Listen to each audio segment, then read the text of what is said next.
கன்னி ராசி அன்பர்கள் அனைவருக்கும் வணக்கம். உங்கள் வாழ்க்கையில் இந்த ஒரு விஷயத்தை செஞ்சீங்க அப்படின்னா உங்களுக்கு வாழ்க்கையே சிறப்பாக மாறிடும் அப்படின்ற மாதிரி ஒரு விஷயம்.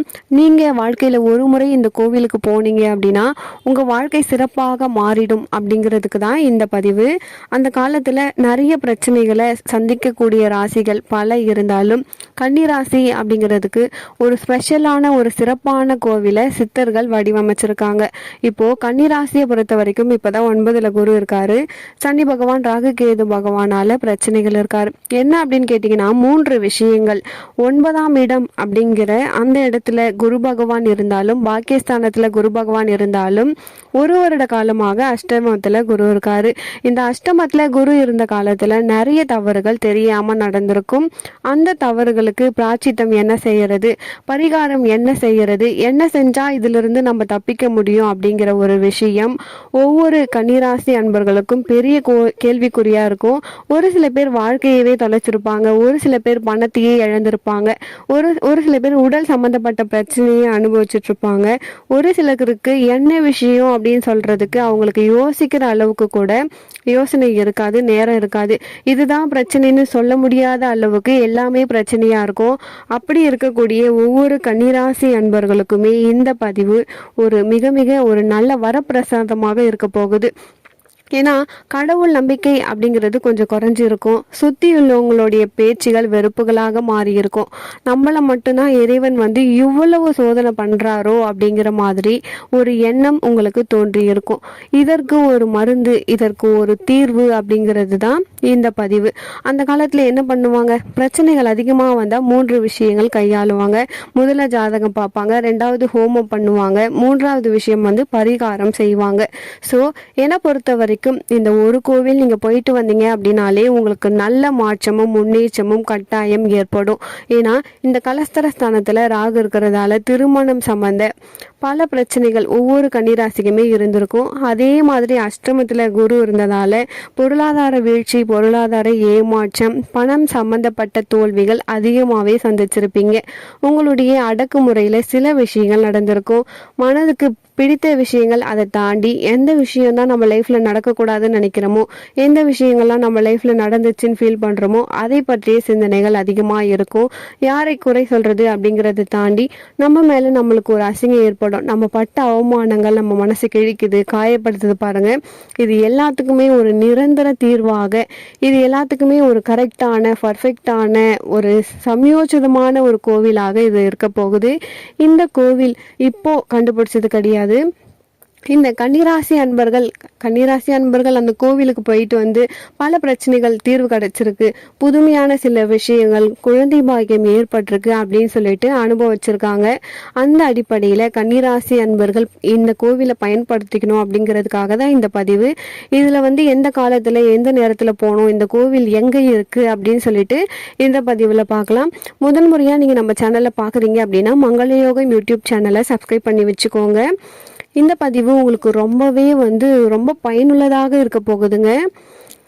சிம்மராசி அன்பர்களே, உலகெங்கிலில் இருக்கும் கன்னிராசி அன்பர்களாக இருந்தாலும் நீங்கள் தமிழ்நாட்டில் இருந்தாலுமே இந்த கோவில் உங்களுக்கு ஒரு புது வழியையும் ஒரு நல்ல ஆரோக்கியத்தையும் உங்கள் வாழ்க்கையில் ஒரு பிரகாசமான திருப்புமுனையையும் பாசிட்டிவான சில விஷயங்களும் நடக்க போகுது அப்படிங்கிறது தான் உண்மை. இந்த கோவில் எங்கே இருக்குது அப்படின்னு பார்த்தீங்கன்னா திருக்கழுக்குன்றம் வேதகரீஸ்வரர் கோவிலுங்க. கழுகுமலை அப்படின்னு சொல்லுவாங்க. இது சென்னையிலிருந்து ஒரு 50 கிலோமீட்டர் தள்ளி இருக்குது. இந்த கோவிலுக்கு புதன்கிழமை போகிறீங்க அப்படின்னா அவ்வளவு விசேஷங்க. அதுவும் உங்களை பொறுத்த வரைக்கும் பார்த்தீங்கன்னா சித்திரை 1, 2 பாதங்கள், அஷ்டம் நட்சத்திரம், 3வது நட்சத்திரம் என்ன அப்படின்னு பார்த்தீங்கன்னா உத்திரம் 2, 3, 4 பாதங்கள் உள்ளடக்கிய 80 பாதங்களுமே இந்த கோவிலுக்கு போயிட்டு வந்தீங்க அப்படின்னா மிகப்பெரிய மாற்றம் ஏற்படும். இந்த கழுகு மலையில் அவ்வளவு சக்தி வாய்ந்த சில விஷயங்கள், அவ்வளவு மறைமுகமான சில ஆராய்ச்சிகள், கண்டுபிடிக்க முடியாத அமானுஷ்யமான விஷயங்கள் கூட இருக்குது. இது சிவன் கோவில். இந்த சிவன் கோவிலுக்கு சென்று நீங்கள் இறை வழிபாடு செஞ்சீங்க அப்படின்னா உங்களுக்கு கட்டாயம் 100% நம்பிக்கையுடைய மாற்றம் ஏற்படும். இந்த கோவிலுக்கு நீங்கள் ஒரு புதன்கிழமை போங்க. முடிஞ்ச வரைக்கும் காலையில் இந்த கோவிலுக்கு போகிறது நல்லது. இந்த கோவில் 12 வரை திறந்திருக்கும். இரவு நேரம் எப்படி இருக்கும் தெரியாது, ஆனால் காலையில் போகிறது ரொம்பவே சிறப்பு. இந்த கோவிலுக்கு சென்று இறை வழிபாடு செஞ்சுட்டு உங்களுடைய பிரச்சனைகள் எல்லாம் மனசார சொல்லிட்டு திரும்ப இந்த கோவிலுக்கு நான் வரேன், என்னுடைய பிரச்சனைகள் சரியாகணும் அப்படின்னு வேண்டிட்டு வாங்க. கட்டாயம் உங்கள் வாழ்க்கையில் பல பிரகாசங்கள், பல மாற்றங்கள் ஏற்படும். முதல் விஷயம், அஷ்டமத்தில் இருக்கும் பொழுது வீணா போனவங்க பொருளாதாரமாக இருக்கட்டும், பணம் சம்மந்தப்பட்ட பிரச்சனையாக இருக்கட்டும், கோர்ட்டு கேஸு சம்மந்தப்பட்ட பிரச்சனையாக இருக்கட்டும், படிப்பு வேலைவாய்ப்பு சம்மந்தப்பட்ட பிரச்சனையாக இருக்கட்டும், குழந்தை பாக்கியம் சம்மந்தப்பட்ட பிரச்சனையாக கூட இருக்கட்டும், உங்களுடைய விசா சம்மந்தப்பட்ட பிரச்சனையாக இருக்கட்டும், ஏன் நீங்கள் வெளிநாட்டில் படக்கூடிய எந்த ஒரு துன்பங்களாக இருந்தாலுமே சரி, உடல் சார்ந்த தோல் சார்ந்த நோய் விஷயங்கள் எதுவாக இருந்தாலும், எலும்பு மூட்டு, உங்களுக்கு தலைக்கு மேல் இருக்கக்கூடிய சில சொல்ல முடியாத எந்த வகையான பிரச்சனையாக இருந்தாலுமே, இது ஆண்களாக இருந்தாலுமே பெண்களாக இருந்தாலுமே, கன்னிராசி அன்பர்களுக்கு இது ஒரு நிரந்தர தீர்வாக, ஒரு சிறப்பான ஒரு கோவிலாக இருக்க போகுது. இந்த கோவிலுக்கு போறது மட்டுமே உங்களுக்கு நல்லதை கொடுக்காதுங்க. இந்த கோவிலுக்கு நீங்க சென்றுட்டு உங்களுடைய பிரச்சனைகளை சொல்லி முடிச்சுட்டு உங்களுக்கு என்ன வேணும் அப்படின்னு நீங்க அந்த கோரிக்கையை சொல்லிட்டு, நீங்க அந்த கோரிக்கை உங்களுக்கு நிறைவேறினதுக்கு அப்புறம் இந்த கோவிலுக்கு நான் வரேன், நான் இதை செய்யறேன் அப்படின்னு சொல்லிட்டு உறுதிமொழியோட நீங்க போயிட்டு வந்தீங்க அப்படின்னா கண்டிப்பா 50% இந்த கோவில் உங்களுக்கு ரொம்பவே பாசிட்டிவா இருக்கும். இந்த கோவில்ல கட்டாயமா குழந்தை பாக்கியம் ஒவ்வொரு கன்னிராசி அன்பர்களுக்குமே ஏற்படுது. இந்த கோவிலுக்கு போயிட்டு வந்தீங்க அப்படின்னா பொருளாதார சம்பந்தப்பட்ட பிரச்சனைகள் கன்னிராசி அன்பர்களுக்கு தீர்வாக இருக்குது.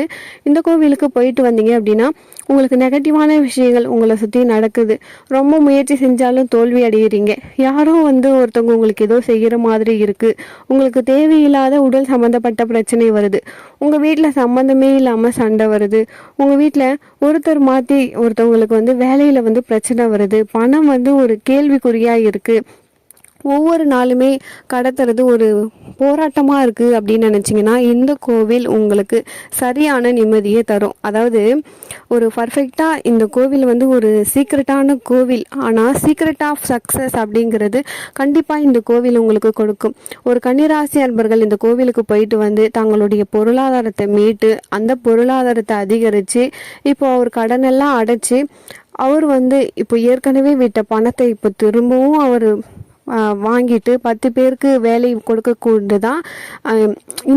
இந்த உதாரணத்தை வச்சு தான் உங்களுக்கு கன்னிராசி அன்பர்களுக்கு நான் சொல்கிறேன். இந்த கோவிலில் இன்னொரு அதிசயம் என்ன அப்படின்னா, பிரதோஷம் அன்று நீங்கள் இந்த கோவிலுக்கு போனீங்க அப்படின்னா இந்த கோவிலில் உங்களுக்கு பித்ருதோஷம் இருந்தாலும், ஆயுள் சம்மந்தப்பட்ட விஷயமாக இருந்தாலும், உங்களுக்கு வேறு எந்த விதமான தோஷங்கள் இருந்தாலுமே சரி, கன்னிராசி அன்பர்கள் பிரதோஷ வழிபாடு இந்த கோவிலில் செய்யும் பொழுது அது 100% உங்களுக்கு வெற்றியை தருது. நீங்கள் கோவிலுக்கு சென்று சிவனை உள்பிரகாரமாக ஒரு 3 முறை பௌர்ணமி அன்று மட்டும் சுற்றிட்டு வாங்க. உங்களுக்கு என்ன விதமான கர்மா, முன்ஜென்ம கர்மா, அப்பா அம்மாவுடைய கர்மா, இல்லை தெரியாமல் நீங்கள் ஏதாச்சும் செஞ்ச எந்த தவறுடைய கர்மாவாக இருந்தாலும் கண்டிப்பாக விலகிவிடும். இது கண்டிப்பாக உங்களுக்கு நிம்மதியையும் சந்தோஷத்தையும் தரும். இந்த பதிவு பிடிச்சிருந்தால் மறக்காமல் என் சேனலை சப்ஸ்கிரைப் பண்ணி வச்சுக்கோங்க. மீண்டும் ஒரு நல்ல பதிவுடன் உங்களை சந்திக்கிறேன். நன்றி.